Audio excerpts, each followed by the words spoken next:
I'm working on this last switch, or actually my first switch, but the last in the line. Okay, and here it is. Here's the original. This is just for me. Wait a minute, what's wrong? This is supposed to be like that. All right. So the red Traveler was in the back of the brass, of the top brass, the one above the black terminal. So that's where the Traveler was. Now the only problem I might have is with the common. The common was this switch, the old switch. The common was up here, across from the other brass. In the new switch, it's down here. So I don't know if that's going to make a difference or not. I'm thinking not, because here's my Traveler. So we'll see. I'm going to wire this, and then I'm going to turn power back on and see if that light comes on, because that's what that controls.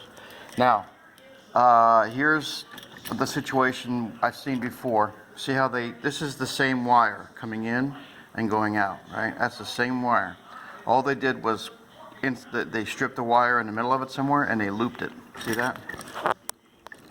It's the same wire coming in, coming out. What I'm going to do is sever this loop and connect it to either side of the black terminal, and I should be okay. But I just wanted to point that out, where these switches are not the same as they were 24 years ago for the two-way. So hopefully, like I said, I'll be okay. But I just wanted to get that down in case some sort of snafu goes on, because that's the only way I can wire this thing. There's no other way to wire it, right? See that? There's the black terminal. There's my black terminal. The Traveler goes on to the brass, and the common goes to the other brass on the other side. Now see, that's all I can do. And this box is sturdier. It's a little sturdier. I put 2 screws in the side. You see here, 2 screws. There's one down there. Where am I? There's one down here, and there's one up there.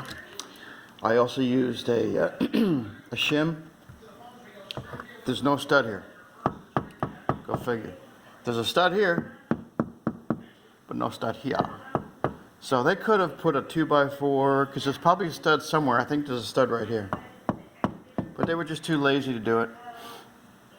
So they just, I don't even know how they attach this thing, because I can't see any screws or even a special flip lip on this thing. I don't know how they did it, but anyway, I put a shim up here with a screw, and I put a shim down here with a screw. Okay, and it's a lot more secure. I mean, it might move a tad, but it's a lot more secure. So I'm liking that.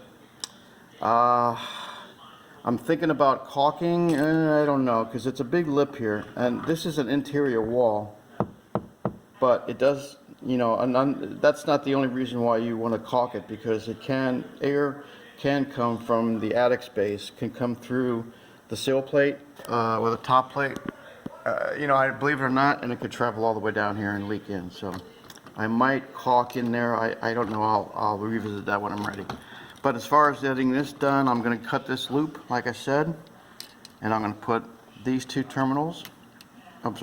wires onto this black terminal on either side of this black terminal. All right. So I just wanted to update you for that on that. The next one I'm probably going to do is this tiny little single pole, and I don't know. This is probably going to be the hardest one right here. This one, and I'm assuming that's going to be for the hallway light. Even though it didn't work, I don't know.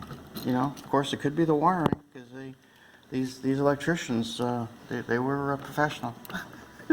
All right, I'm going to do this one. Turn power back on and see if it turns that light on and off. So if it does, then I'll be good to go. I'll tape this one up and I'll move on. Okay? I'm going to pause this. If I have to start a new video, I will, but I'm going to pause it for now and be back in a bit.